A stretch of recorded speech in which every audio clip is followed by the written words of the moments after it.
first main unit is about lexis and the role of the effective communication. Now, where does lexis come from? Well, this is a Greek word which stands for vocabulary. I would like to make emphasis that without vocabulary, language cannot exist. So I would like to make a quotation here and say that without grammar, little can be conveyed, but without lexis, nothing can be conveyed. Meaning that language is all about vocabulary. If you don't know vocabulary, then you don't know language. Now, the second main unit, it's about what it means to know a word. Well, in order to know a word, you have to be aware of the usage of if this word have any synonyms, when to use it and how to place it in a sentence in order to make sense on your ideas and what you're trying to express by saying something. The third main unit is about defining form, meaning, and use, which are the three dimensions of grammar. The form, as it says, it refers to the structure of this word. This means the parts of the word. We have the prefix, the root, and the suffix. For example, happiness.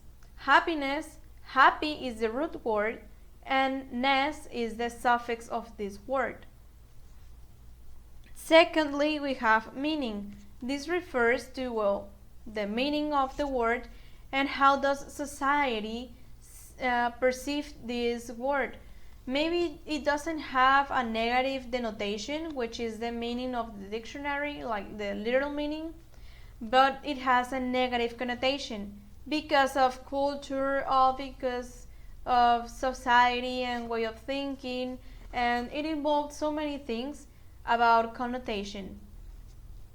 The usage of the word is the grammatical function. This meaning, as I said before, how to use it and when and where to place it in a sentence in order to make sense of what you're saying. Now we have the fourth main unit, which is about morphology. Now we know that morphology is the study of the words. This, morphology has two main divisions. We have the free morphemes and bound morphemes. Free morphemes are divided in two. We have the lexical morphemes and functional morphemes. The lexical morphemes can be verbs, adjectives, adverbs, and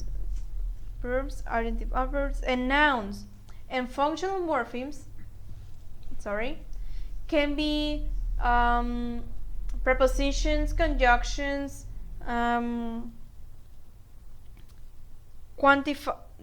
conjunctions, determiners, and pronouns.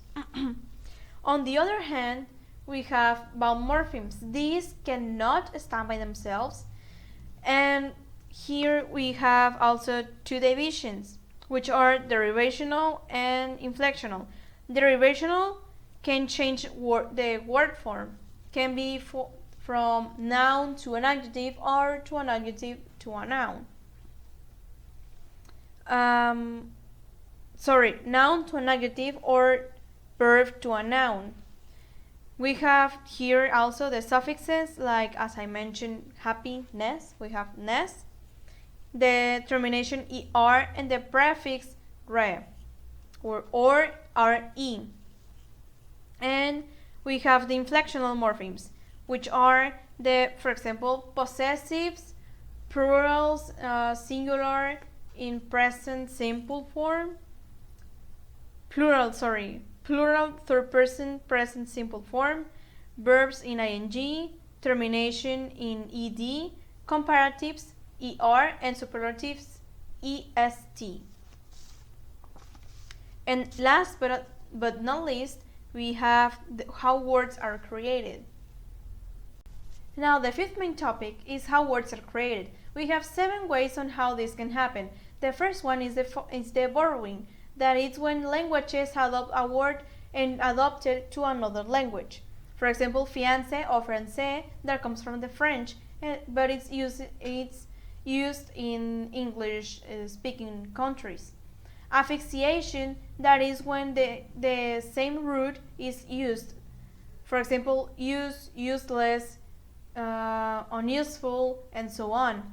Coinage is when words come up through some generations.